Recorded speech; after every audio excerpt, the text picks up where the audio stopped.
Pada suatu hari Sabat lain, Yesus masuk ke rumah ibadat lalu mengajar. Di situ ada seorang yang mati tangan kanannya.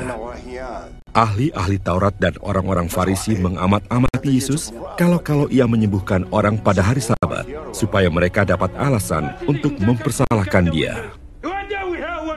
Tetapi ia mengetahui pikiran mereka, lalu berkata kepada orang yang mati tangannya itu, "Bangunlah dan berdirilah di tengah." Maka bangunlah orang itu dan berdiri. Lalu Yesus berkata kepada mereka, "Aku bertanya kepada kamu, manakah yang diperbolehkan pada hari Sabat? Berbuat baik atau berbuat jahat? Menyelamatkan nyawa orang atau membinasakannya?"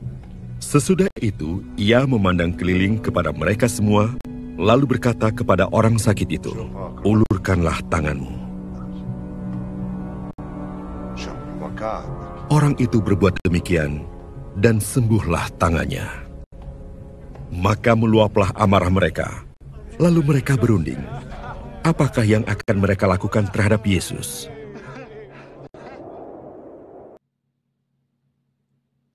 Saudara-saudariku yang terkasih dalam Tuhan kita Yesus Kristus, hari Sabat adalah hari yang diindahkan bangsa Yahudi sebagai hari suci bagi Allah. Orang Yahudi mengkhususkan hari itu bagi Allah semata. Pada hari itu, orang Yahudi tidak melakukan apa-apa kecuali beribadah. Dalam perikop Injil hari ini diceritakan bahwa pada suatu hari Sabat, Yesus masuk ke rumah ibadat dan mengajar di sana. Di situ ada orang yang tangan kanannya lumpuh, dan Yesus menyembuhkannya. Para pemuka agama menyalahkan tindakan Yesus ini. Dengan tindakan itu mereka memandang Yesus melanggar ketentuan Sabat. Menurut penilaian mereka, Yesus bisa menyembuhkan orang pada hari lain. Apalagi orang itu dalam kondisi tidak terancam nyawanya karena penyakit tersebut. Jadi, tindakan untuk menolongnya bukanlah hal yang mendesak.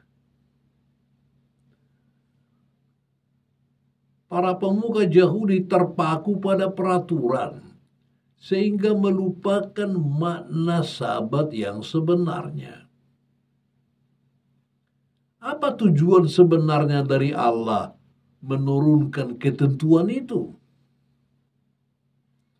Sabat adalah karunia Allah, supaya kita berhenti bekerja, dilepaskan dari kesibukan sehari-hari, dan disegarkan olehnya.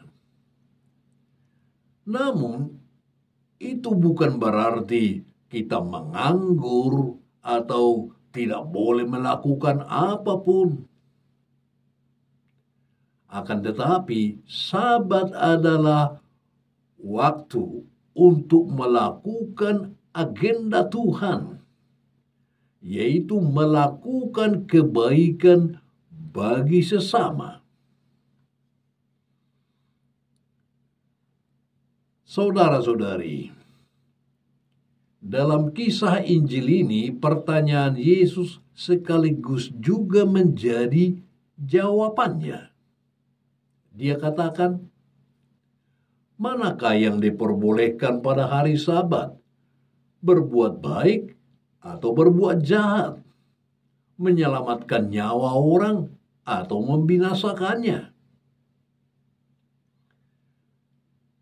Dalam hal ini kita bisa menilai bahwa berbuat baik itu sah dilakukan kapan saja, bahkan ketika hukum juga nampaknya menentukan lain. Menyelamatkan nyawa orang jauh lebih penting daripada karena taat pada hukum malah membiarkan orang lain mati. Memang sebenarnya Yesus bisa menyembuhkan pada hari berikutnya, namun keputusannya dalam kisah ini kiranya hendak memberi pengajaran kepada kita bahwa menyelamatkan nyawa orang itu menjadi tanggung jawab kita semua.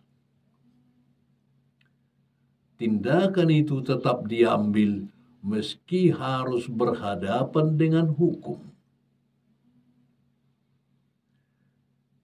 Saudara-saudariku yang terkasih,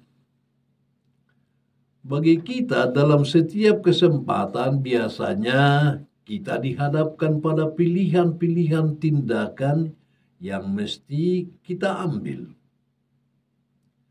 Tindakan yang satu membawa konsekuensi tertentu. Tindakan lainnya juga mempunyai konsekuensinya. Terhadap berbagai pilihan, kita harus membuat pilihan dan membawa kita pada tindakan tertentu.